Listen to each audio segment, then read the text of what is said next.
Good evening mga ka-backyards, no? Konting update para sa mga alaga nating broiler. So ito po, no, pang 15 days siya ngayon yung mga alaga ko. So far so good naman kanina. So pang 15 days, no, nag-vaccine tayo ng second dose vaccine, Alasota vaccine. Ang ginawa ko, hindi ko na siya pinatak, no. Pinainom ko na lang. Pinainom ko tapos inuhaw ko muna siya within 1 hour. Tapos nung paglagay ko, yun, success kasi lahat sila nakainom, and then sa mga okay naman. So para iwas sa bakterya tayo, no, sa vaccine tayo second dose. So ayun yung patuka natin, halo na yung 2000 and 1000. So halo na siya. So eto na yung laki niya sa naging improvement niya sa isang within 2 weeks or 15 days. So 15 days na po siya, no. 100 pesos po ito mga ka-backyards. So ayan. So ang ginagawa ko nito, binabantayan ko talaga, ginigising ko talaga sila para makainom at saka makakain. So ngayon, para maging aktibo sila palagi, maging healthy and may liksi, ano sila. So ayan, iinom yung mga yan. So ang target ko nito mga ka-backyards, no, ang target ko dito is ano lang, 30 days lang. 30 days lang. Ngayon, ang timbang nila is kulang-kulang na kalahati. 500 grams na, sa 400 grams na siya. So, yan mga mga ka-backyards, yung mga naging resulta. Kahit first timer tayo, so yan, na-adapt natin yung tamang pagbo-brooding brooding period niya. So ang ginagawa ko po mga backyards, no, ito po, itong tabing nila binababa ko tuwing gabi. So ngayon pinapasingaw ko muna. Mamaya siguro mga 8 PM ibababa ko na itong lunan na to. Tapos yan, pagdating ng umaga, tinataas ko na yan para mahanginan sila, makalasap sila ng hangin. So yan yung ginagawa ko as of now. 100 pesos to, dito pa rin, update pa rin, 100 pesos.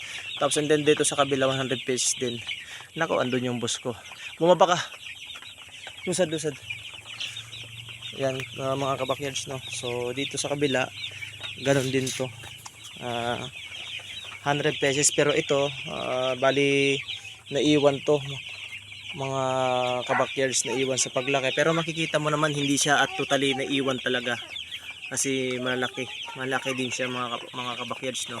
100 pesos din to dito, no. Yung mortality, zero mortality tayo ngayon sa 3 days na po, no, mga nakaraan, no, nakalipas. So naging negative na tayo na mortality simula ng pagkasisiw hanggang 2 weeks, meron tayong naging mortality. So ganun pa rin, same din yung nila. Tapos ang ginagawa ko mga ka-backyards, no, may tsinelas ako dito sa taas para umakyat ako. Yung tsinelas ko dito sa baba, hindi ko nadadala dito sa taas kung ano man yung kaya iwas muna tayo mga ka-backyards. Kunting kunting pag-ano lang natin sa mga alaga natin para maging wala silang magiging sakit. So ayan mga ka-backyards, no.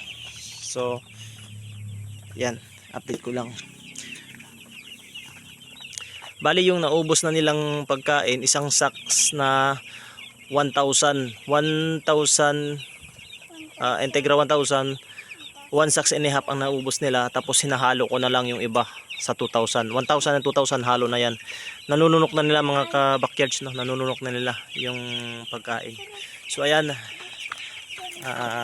update lang tayo.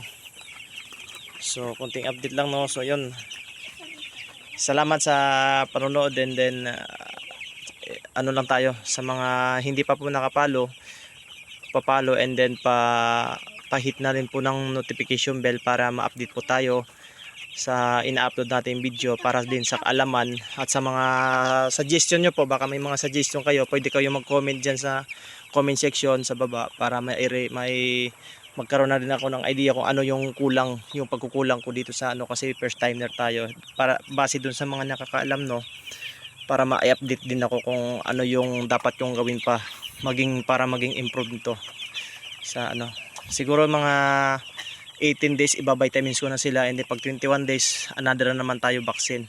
Mababaksin na naman ako pag 21 days. Hanggang 21 days lang, hanggang 3 weeks lang tayo mag-vaccine ito. So ayan no, bali ayan yung mga ano nila no.